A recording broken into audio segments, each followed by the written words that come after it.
Good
afternoon sir. Good afternoon बेटा। Voice clear आ रही है ना मेरी? जी सर आ रही है। थोड़ा सा वेट कर लेते हैं, बाकी कोई और भी जगह ज्वाइन कर रहा है तो ज्वाइन कर ले। Okay sir.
स्क्रीन विजिबल है ना सभी को?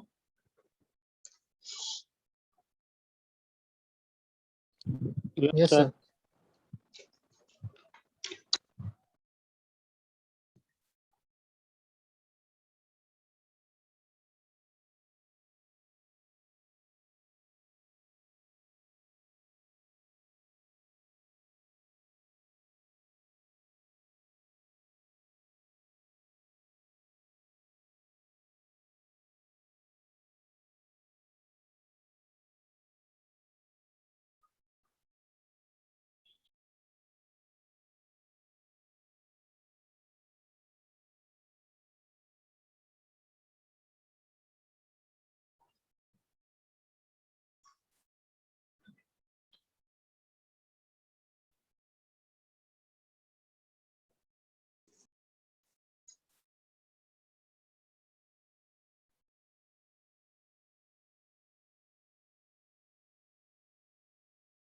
अच्छा, तुम लोगों के पेपर कब से स्टार्ट है?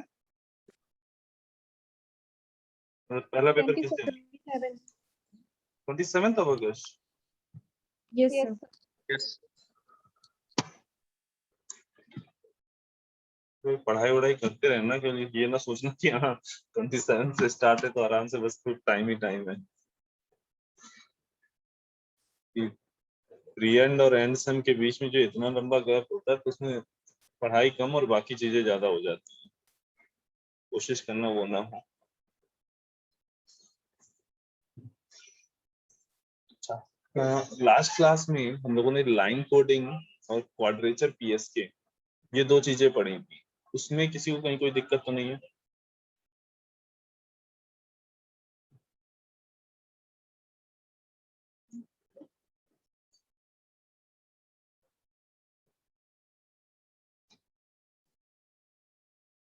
ठीक है। नेक्स्ट जो हमें मॉड्यूलेशन सिस्टम देखना है वो है हमारा क्वाड्रेचर एम्पलीट्यूड मॉड्यूलेशन।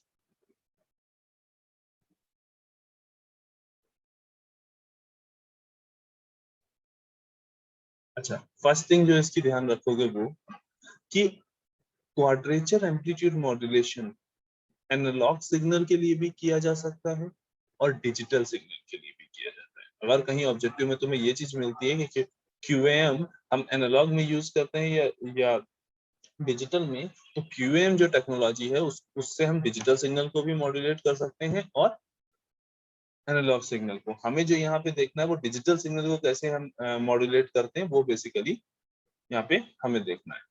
ठीक, फर्स्ट पॉइंट तो इसका ये हो गया। दूसरा पॉइंट ये है कि बेसिकली जब हम क्वाड्रेचर एम्पलीट्यूड मॉड्यूलेशन की बात करते हैं, ठीक, अभी तक जितने हमने मॉड्यूलेशन पढ़े उसमें क्या हो रहा था, कैरियर सिग्नल का कोई एक पैरामीटर, कैरियर सिग्नल का कोई एक पैरामीटर मैसेज सिग्नल के साथ, मैसेज सिग्नल के इंस्टेंटेनियस एम्पलीट्यूड के साथ वेरी करता था। ठीक, जैसे जैसे मैसेज का एम्पलीट्यूड वेरी कर रहा है वैसे ही वो पैरामीटर वेरी करता था। पैरामीटर हमने डिफरेंट टाइप के देखे, फ्रीक्वेंसी, फेस और एम्पलीट्यूड। ठीक, और कौन सा पैरामीटर वेरी कर रहा है इसी के हिसाब से हम उसको एक नाम देते जा रहे थे, एम्पलीट्यूड मॉड्यूलेशन या amplitude shift keying, phase modulation या phase shift keying, frequency modulation या फ्रीक्वेंसी शिफ्ट कीइंग। ठीक, अब लेकिन ये जो क्वाड्रेचर एम्पलीट्यूड मॉड्यूलेशन, यहाँ पे वेरिएशन जो होगा वो एम्पलीट्यूड का भी होगा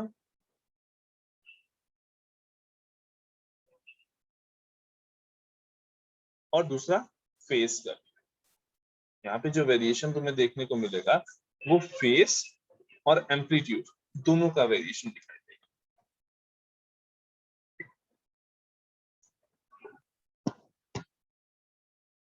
दैट मीन्स ये कहीं ना कहीं अगर हम डिजिटल पॉइंट ऑफ व्यू से देखें, मतलब डिजिटल के लिए QAM की बात करें, तो कहीं ना कहीं ये क्या है, कॉम्बिनेशन है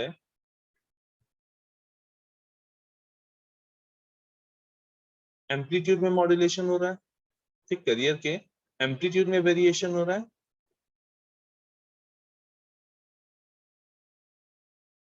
ठीक, दैट मीन्स यहाँ पे ASK मॉड्यूलेशन हो रहा है, फेस का वेरिएशन हो रहा है, दैट मीन्स यहाँ पे PSK हो रहा है। मीनिंग जो तुम्हारा QAM है, क्वाड्रेचर एम्पलीट्यूड मॉड्यूलेशन है, उसमें दो चीजें हो रही है, पहली एम्पलीट्यूड शिफ्ट कीइंग भी हो रहा है और दूसरा फेस शिफ्ट कीइंग भी हो रहा है। ठीक है, यहाँ पे दोनों ही फेस और एम्पलीट्यूड दोनों एक साथ वेरी करते हैं। मतलब कैरियर सिग्नल का फेस और एम्पलीट्यूड दोनों ही वेरी करेंगे। इन जनरल अगर इसकी हम जनरल फॉर्म लिखें QAM, जनरल मैथमेटिकली अगर हम इसको रिप्रेजेंट करें तो SIT is equal to √2 EI upon T cos omega CT plus YI।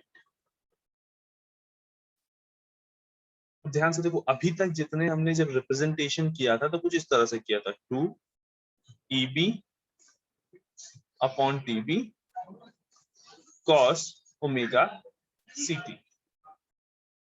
जब हम PSK कर रहे थे तो हम क्या कह रहे थे कि भाई जब 1 जाएगा तो ओरिजिनल सिग्नल भेज दो और जब 0 ट्रांसमिट होगा तो इसी का 180 डिग्री फेस शिफ्टेड वर्जन भेज दो।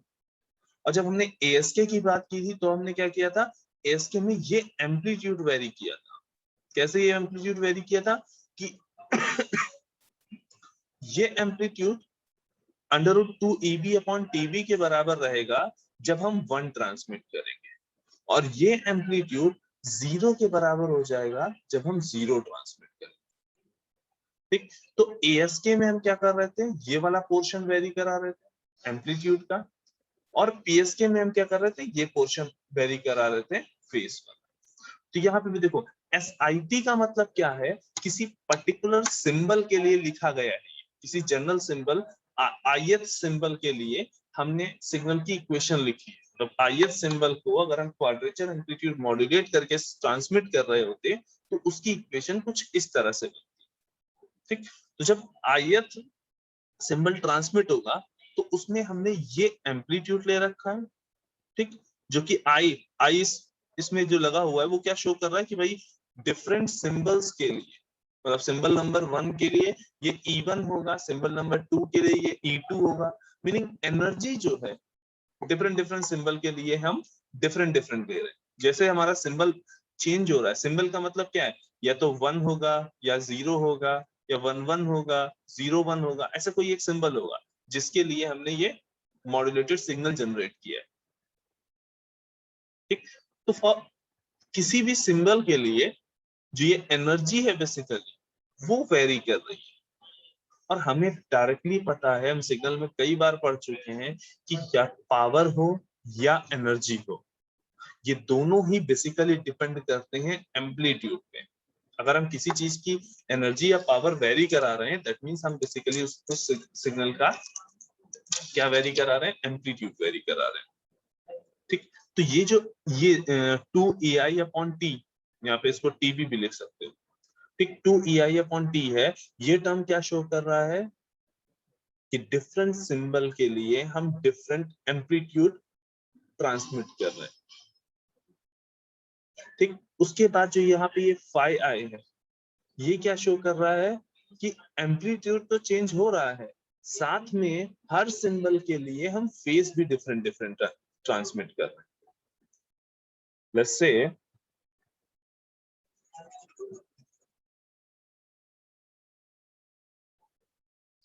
जब हमें S1T ट्रांसमिट करना होता तो हम क्या भेजते, under root 2E1 upon TB cos omega CT plus 5। अब यहाँ पे E1 और phi1 की कुछ कांस्टेंट वैल्यूज होंगी। ठीक, ये E1 की वैल्यू डिपेंड करेगी सिग्नल के, मैसेज सिग्नल के एम्पलीट्यूड पे, और ये जो phi1 है ये भी डिपेंड कर रहा हो, सॉरी E1 की वैल्यू जो होगी वो करियर सिग्नल के एम्पलीट्यूड पर डिपेंड करेगी। ठीक, और वो करियर सिग्नल का एम्पलीट्यूड जो है वो मैसेज सिग्नल के साथ वेरी कर रहा है। इस बात को समझना, यहाँ पे एनर्जी का जो रिप्रेजेंटेशन है, एनर्जी बेसिकली शो कर रही है उस एम्पलीट्यूड वेरिएशन को।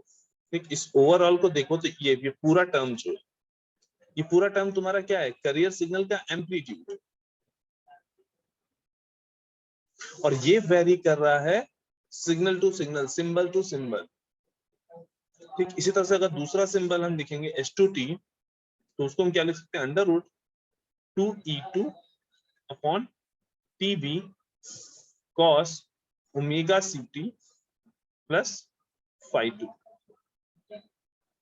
अभी जस्ट एग्जांपल के लिए हो सकता है हम जब 1 ट्रांसमिट कर रहे हो तो हमने ये सिग्नल भेजा हो, और जब हम 0 ट्रांसमिट कर रहे हो तो हमने ये वाला S2 भेजा।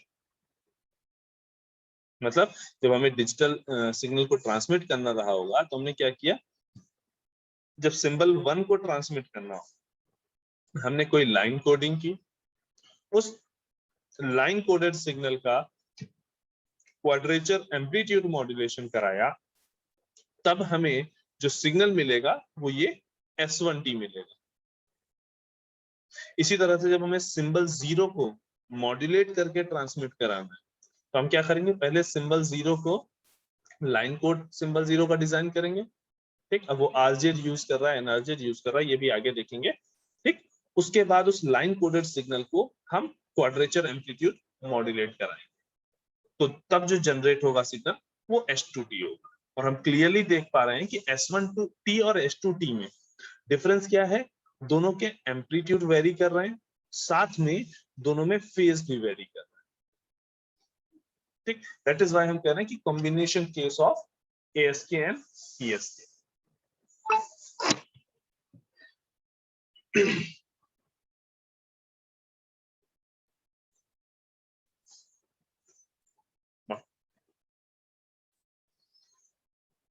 इस SIT को हम इस तरह से भी लिख सकते हैं 2 EI अपॉन TB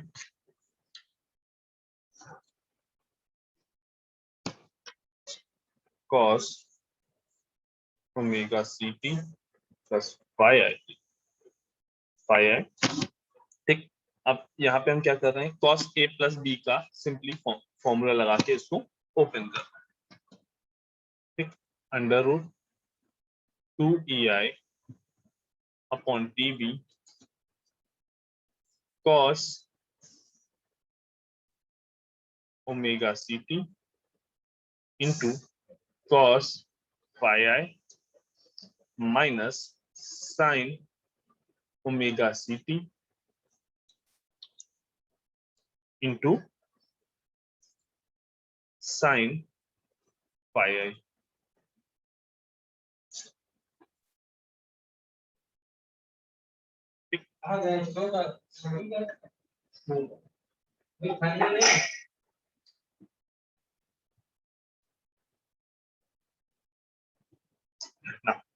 अगेन इस टर्म को हम थोड़ा सा और मॉडिफाई कर रहे हैं, under root EI cos omega CT को,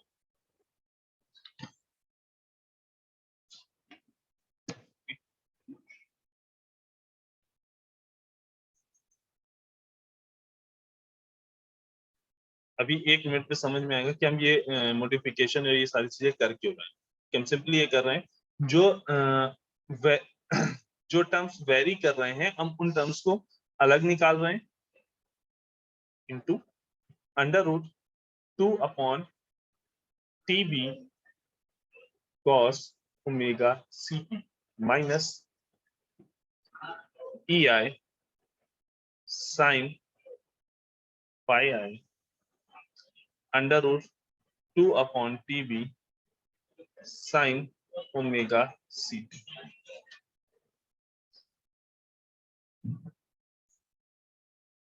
ठीक। अब देखो ये वाला टर्म जो, जैसे इसको हमने phi 1 t लिख लिया और इसको हमने phi 2 t लिख लिया, ठीक। और ये दूसरा वाला जो टर्म है, बेसिकली ये टर्म्स बेसिकली हमारे वेरी कर रहे हैं, मैसेज के साथ जो वेरी कर रहा है वो ये टर्म्स है।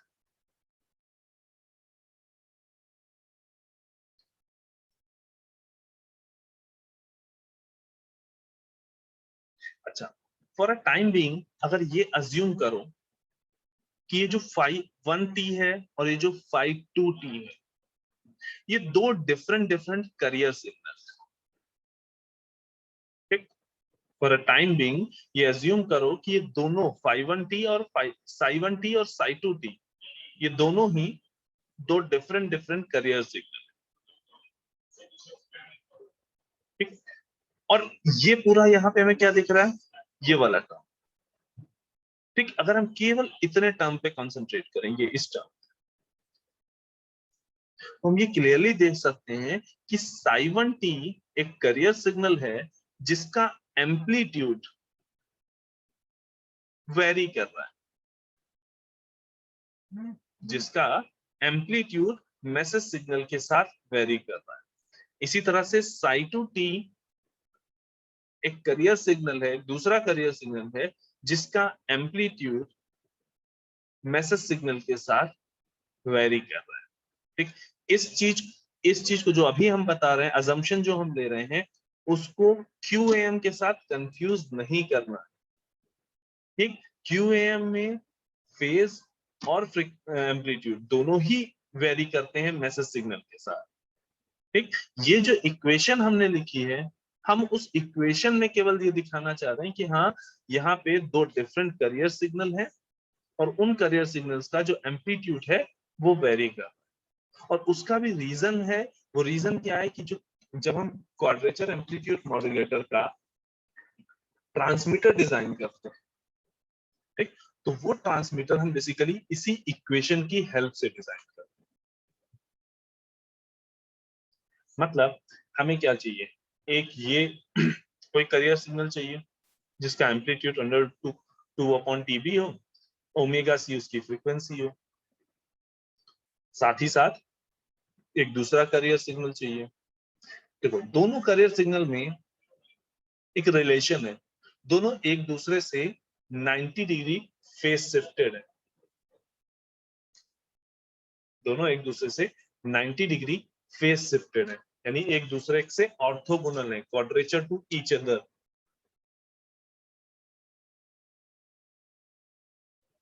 ठीक, अब अगर ये इमेजिन करो कि इस करियर सिग्नल को यूज करके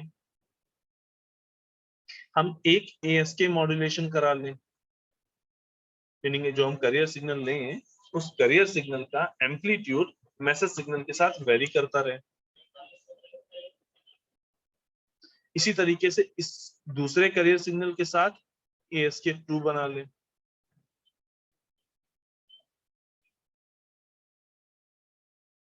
ठीक, जनरेशन के लिए हमें बेसिकली दो प्रोडक्ट मॉड्यूलेटर लेने होंगे, PM1 और प्रोडक्ट मॉड्यूलेटर 2।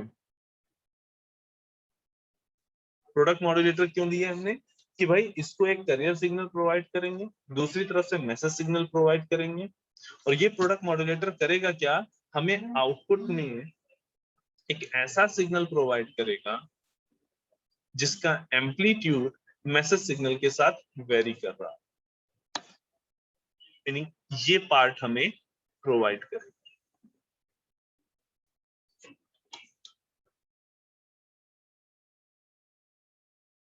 जैसे यहां से हमने √2t 2/t cos omega CT as input दिया, बीच में एक 90 डिग्री फेस शिफ्टर लगाया,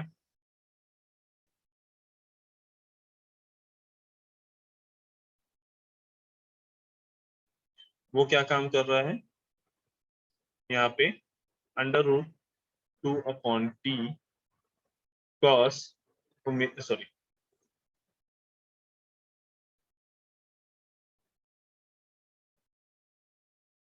2/t sin omega CT as input देगा। और इनका जो दूसरा इनपुट, ठीक, वो बेसिकली क्या है, लेट्स से इसको हमने रिप्रेजेंट किया है A12t और इसको हमने रिप्रेजेंट किया है A1t और ये A2t।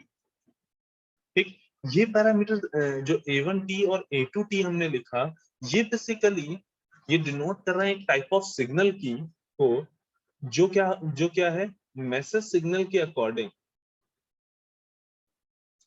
इस पार्ट को रिप्रेजेंट कर रहा है, √EI cos phi i। ये बेसिकली A1t को रिप्रेजेंट ये हो गया और ये A2 हो, ठीक, जो कि मैसेज सिग्नल के साथ वेरी कर, ठीक। और इन दोनों को हमें सिंपली समर से पास करा के जो रिजल्टेंट है वो QAM सिग्नल ले लेना है। तो हमें यहाँ याद क्या रखना है कि जो QAM जनरेशन है वो दो ASK मॉड्यूलेटर्स को यूज करके किया जा सकता है, लेकिन वहां पे हमें ध्यान ये रखना पड़ेगा कि दोनों ASK मॉड्यूलेटर्स में जो करियर सिग्नल लिया जा रहा है वो करियर सिग्नल एक दूसरे के ऑर्थोगोनल हो, ठीक, एक दूसरे से 90 डिग्री का फेस शिफ्ट रखें, ठीक, क्योंकि हम एक टाइप ऑफ एम्पलीट्यूड मॉड्यूलेटर को यूज करके जिसमें करियर सिग्नल एक दूसरे से ऑर्थोगोनल है, ठीक, ऐसे एक सिस्टम को यूज करके हम क्वाड्रेचर एम्पलीट्यूड मॉड्यूलेशन बनाते हैं। इसी वजह से इसका नाम हम QAM बोलते हैं, एक टाइप ऑफ एम्पलीट्यूड मॉड्यूलेशन जिसमें करियर सिग्नल क्या है, एक दूसरे से क्वाड्रेचर, एक दूसरे से 90 डिग्री फेस शिफ्टेड, ठीक। तो एक पॉइंट लिख लेना, generation of QAM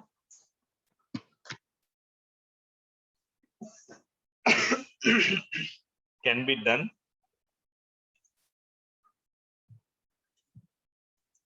generation of QAM can be done using two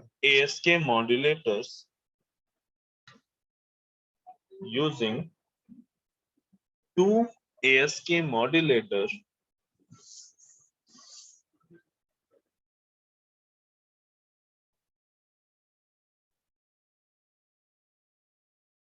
having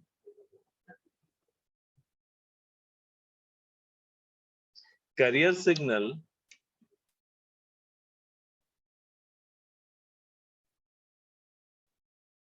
having carrier signal 90-degree phase shifted to each other.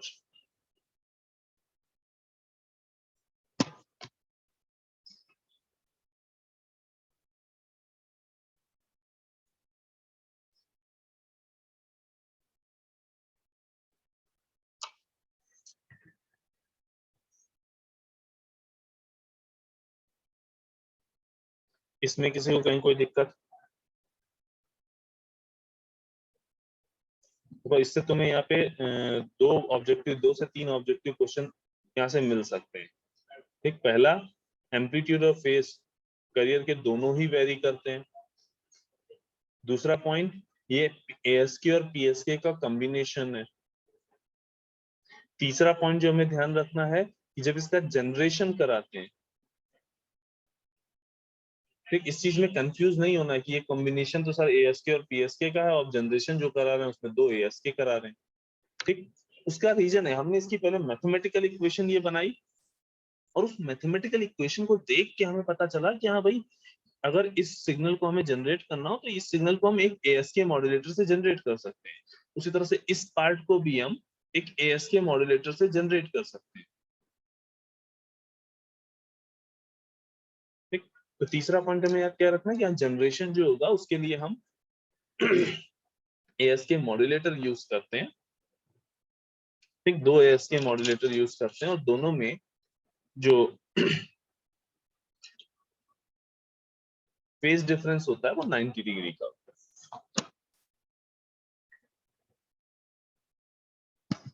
ठीक, इसमें कोई दिक्कत?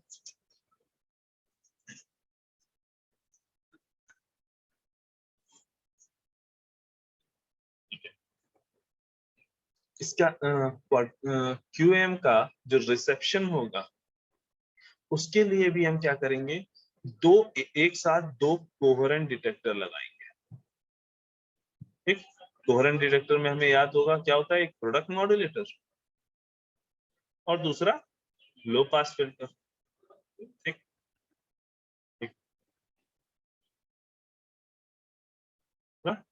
लो पास फिल्टर, तो ऐसे दो पैरेलल में हम कनेक्ट करें।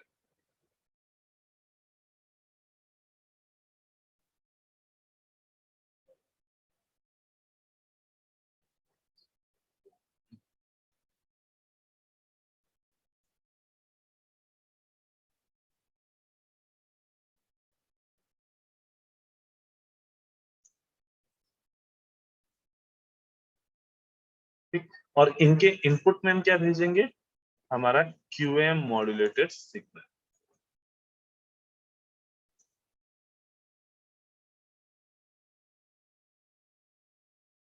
अब प्रोडक्ट मॉड्यूलेटर का जो दूसरा इनपुट होता है वो क्या होता है,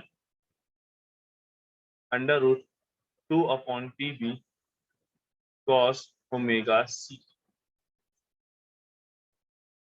ये कहां से जनरेट हो रहा है, लोकल ऑसिलेटर की हेल्प से। इसी को हमने नीचे भेजा, यहाँ 90 डिग्री का फेज शिफ्ट दिया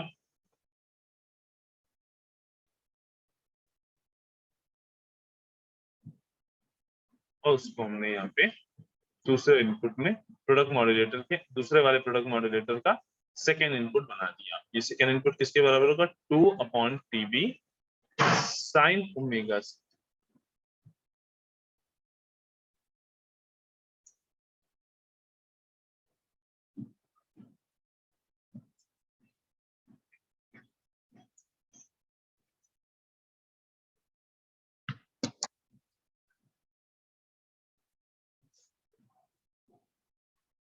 तो ये हमें क्या प्रोवाइड कर देगा, 1/2 A1T, और ये हमें क्या प्रोवाइड करेगा, 1/2 A2।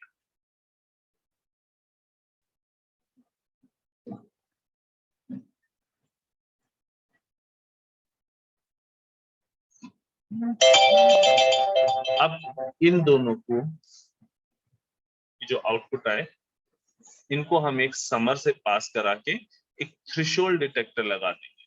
देखो, अगर ये मेरा एनालॉग मॉड्यूलेशन होता तो QAM रिसीवर यहीं पे कंप्लीट हो गया, लेकिन क्योंकि ये मेरा डिजिटल रिसीवर है, ये डिजिटल QAM की हम यहाँ पे बात कर रहे हैं, तो इसलिए यहाँ पे समर लगा के एक थ्रेशोल्ड डिटेक्टर लगा दें।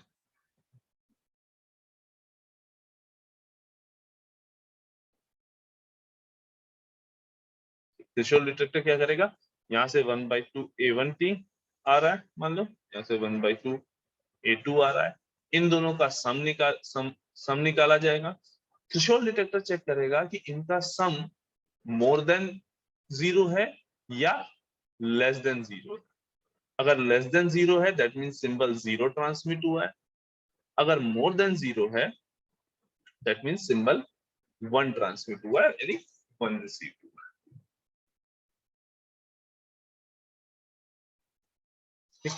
मेन एडवांटेज जो तुम्हारे क्वाड्रेचर एम्पलीट्यूड मॉड्यूलेशन का है वो ये है कि यहाँ पे यूजिंग QAM हम बैंडविड्थ को इफिशिएंटली यूज कर पाते हैं।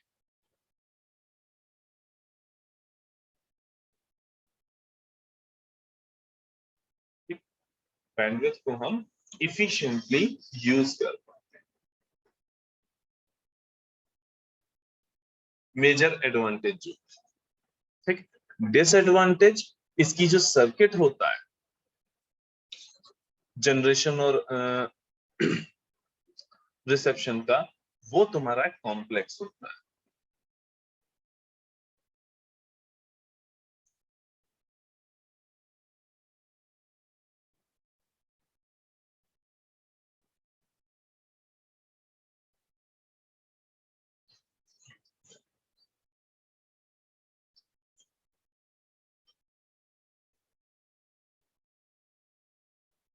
किसी को कहीं कोई दिक्कत इसमें?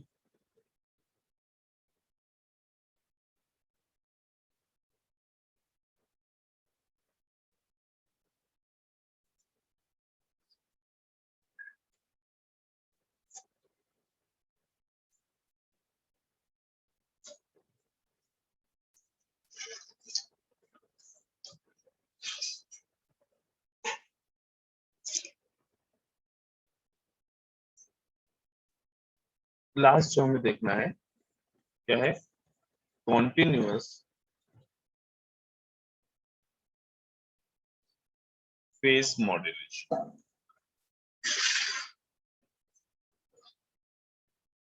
कॉन्टिन्यूअस फेज मॉड्यूलेशन,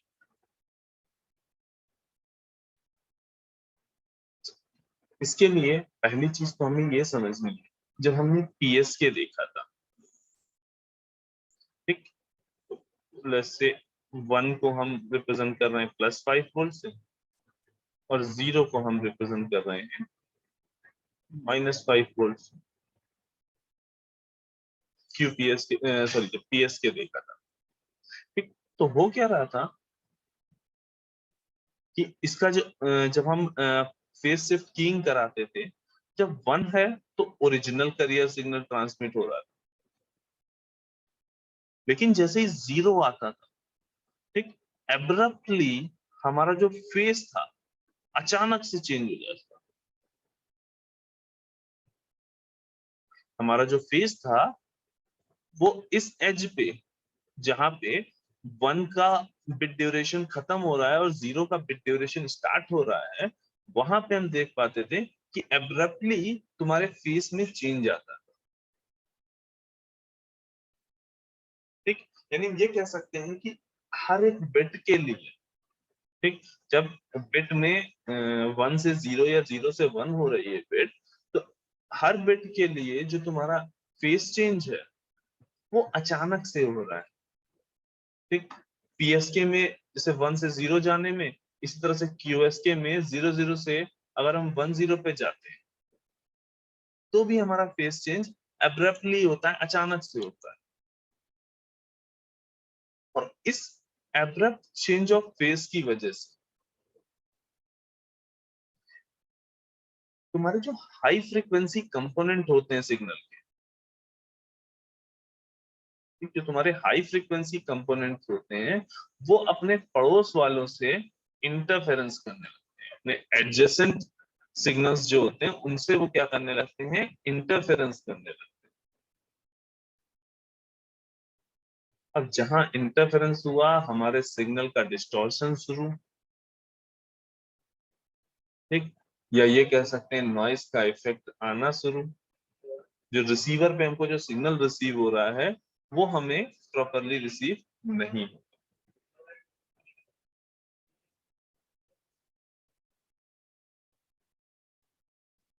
राइट, तो ये चीजें हम बेसिकली अवॉइड करने की कोशिश करते हैं। जो ये एब्रप्ट चेंज इन फेस है, इसको हम बेसिकली अवॉइड करने की कोशिश करते हैं। ठीक, और इसके ही लिए कि हम इसको प्रॉपरली अवॉइड कर सकें,